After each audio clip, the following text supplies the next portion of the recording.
Hello everyone, we are back with new video. Hindi में मैं आपके लिए एक वीडियो लेकर आई हूँ, जीवनी और आत्मकथा में अंतर। चलिए देखते हैं। आप इन पॉइंट्स को अपने अकॉर्डिंग छोटा भी कर सकते हो। एक पॉइंट से 2 या 3 से ज़्यादा पॉइंट भी आप बना सकते हो। ठीक है, चलिए। जीवनी और आत्मकथा में अंतर, ये रहा जीवनी और इस साइड रहेगा आत्मकथा। ठीक है, चलिए। लेखक में अंतर होता है, लेखक में अंतर, वो दोनों ही तरफ है। चलिए देखते हैं बात क्या है। जीवनी किसी अन्य व्यक्ति द्वारा लिखी जाती है, ये है ना, कोई और लिखता है। क्या होता है, ये पर्सन है।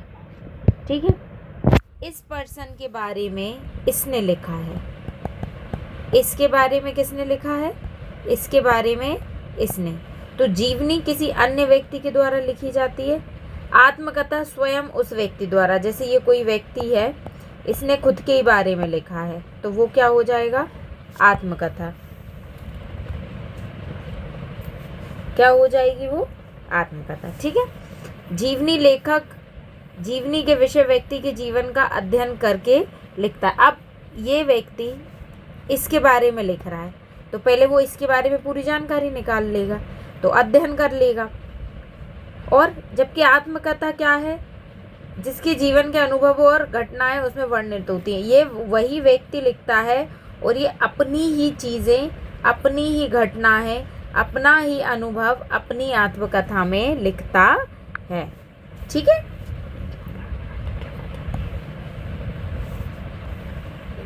चलिए आगे देखते हैं। अब है जीवनी लेखक का दृष्टिकोण बाहरी होता है, क्योंकि वह उस व्यक्ति को बाहर से। अब इसमें क्या होता है, ये व्यक्ति वही है ना, जो दिखता है वो बिकता है, तो ये उसी टाइप से, क्योंकि वो जिस तरीके से उस व्यक्ति को देख रहा है वो बस उतना लिख देता है, क्योंकि वो अंदर का नहीं जानता है। लेकिन आत्मकथा लेखक का दृष्टिकोण भीतरी होता है, क्योंकि व्यक्ति खुद के बारे में लिख रहा है, आत्म यानी स्वयं की कथा, तो वो अपने बारे में सारा जानता है। ठीक है। जीवनी में जानकारी के लिए अनुसंधान, दस्तावेज, पत्र, साक्षात्कार और अन्य स्रोतों का सहारा, क्योंकि हम किसी और के बारे में लिख रहे हैं तो हमें इन सब चीज़ों की नीड होती है, जबकि इसमें इसकी ज़रूरत नहीं होती। बस इतना लिखने के बाद यहाँ आप लिख सकते हैं ये इनका सहारा लिया जाता है, और इसमें लिख सकते हैं सहारा नहीं लिया जा सकता। आत्मकथा में लेखक अपने व्यक्तिगत अनुभव, स्मृति और विचारों के आधार पर लिखता है। ठीक है, चलिए।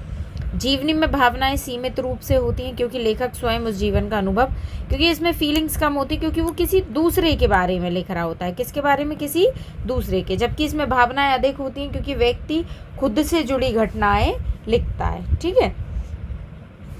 अब जीवनी का उद्देश्य किसी महान व्यक्ति के जीवन, कार्यों, उपलब्धियों से पाठकों को प्रेरणा देना है। जैसे APJ अब्दुल कलाम है, उनकी विंग्स ऑफ फायर है, वो उन्होंने ही लिखी है।